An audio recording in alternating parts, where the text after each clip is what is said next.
reading from the Holy Gospel according to Luke.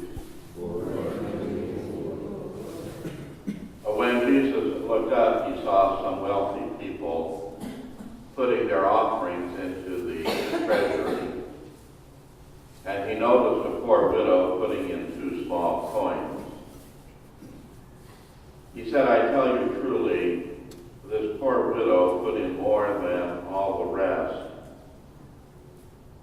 For those others have all made offerings from their surplus wealth. But she, from her poverty, has offered her whole livelihood." The Gospel of the Lord. Praise to you, Lord Jesus Christ. Both readings this morning give us true witnesses to faith. What it means to really have true faith. There is no book of the Old Testament more relevant today than the book of Daniel. It's just as important today as it was back in 165 BC, when it was written as resurgent literature against the wiles of Antiochus Epiphanes IV, who erected that monstrosity of the statue of Zeus in the temple in Jerusalem and profaned it. You might compare the book of Daniel to Thomas Paine's pamphlets prior to the Revolutionary War, stirring up the people in America and getting them to realize the tyranny of Great Britain. Or you might compare it to the underground newspapers during the Nazi occupation of Germany. Again, this underground literature that did everything it could to keep the people on track as to what was really going on. The book of Daniel is divided into 2 parts: the folk tales, first 6 chapters, and the last 6 chapters, apocalyptic literature dealing with the last time. So that's why we have the book of Daniel in the last week of the church year. It deals with not only the last times, but all times. The importance of staying true to your faith in an alien culture. Staying true to your faith in a hostile culture. And so, the background of this, of course, is a folk tale. The names have been changed to protect the innocent. Nebuchadnezzar, the king of the Babylonians, is really Antiochus Epiphanes IV, the Seleucid king that tried to get the Jewish people into the alien culture of the Greeks. And so Daniel and his 3 teenage friends, these 4 are teenagers. Just think about that. You think of our teenagers growing up in our culture today, in the pagan atmosphere, the secular atmosphere of some of our public schools, who promote all kinds of different lifestyles, even those contrary to the teachings of our Lord. They had a whole program the other night on the wonderful culture of transgenderism, how wonderful that is.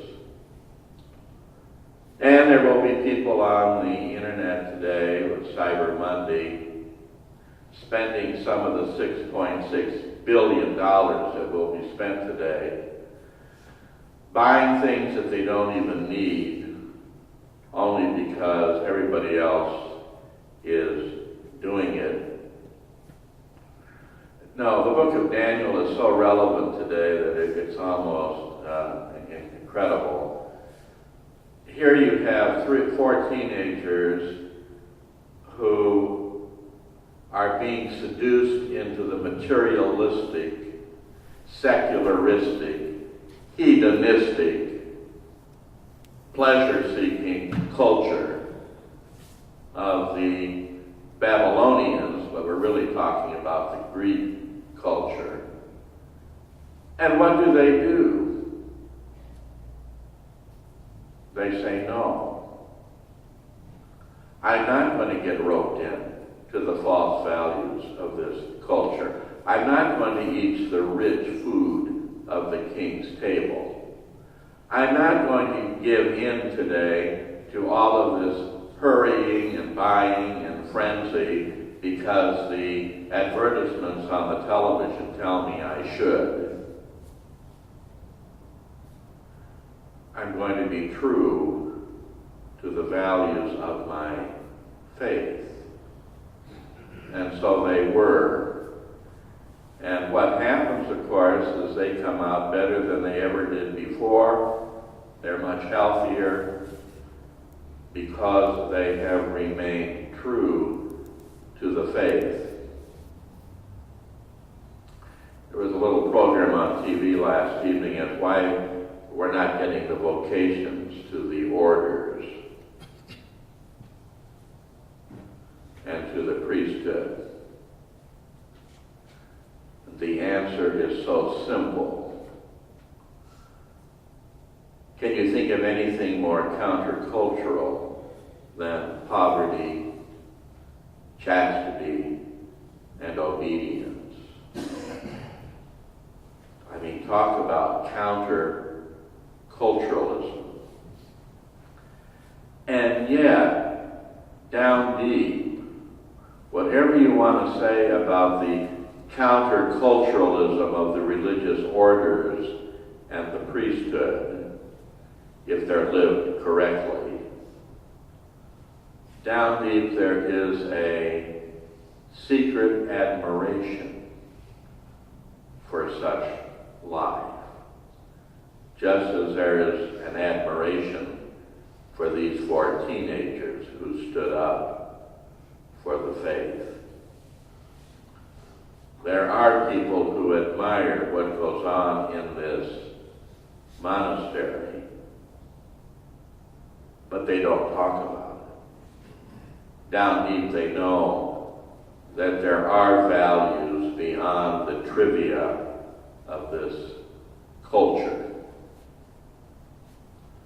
And so it is with the widow who also showed true faith. That's really what this is all about, this business of putting in all that she had. She put in all that she had because she trusted in the Lord. She trusted that God would take care of her. There were many millions put in these trumpet-like metal vessels. I think there were 12 of them in the court of the women. And people would come in and throw in their millions. And she put in, this would be 1/4 of a penny, her whole livelihood. And yet Jesus says, it's not the amount of the gift, but the quality of the act of the gift that counts. You think of these beautiful churches in downtown Detroit, and there are many of them. They were built by the pennies of the poor. The pennies of the poor. And so once again, just as the 4 teenagers showed us true faith, so also does this widow show us what true faith is all about. You know, in religious life, we all have our own little bellman work that we have to perform. Some bellman work might be a little bit more glorious than others. But really what it comes down to is not the bellman work, the little project, you know, that everybody has to contribute to religious life. It's the love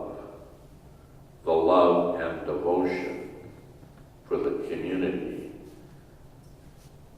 that makes it the quality that it is. And in our own lives, the same thing. You think of that lad that contributed his 5 loaves and 2 fish. Wasn't very much, was it?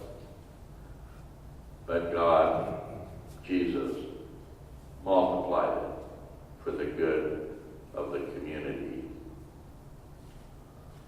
The wonderful witness we have today of strong faith in an alien culture.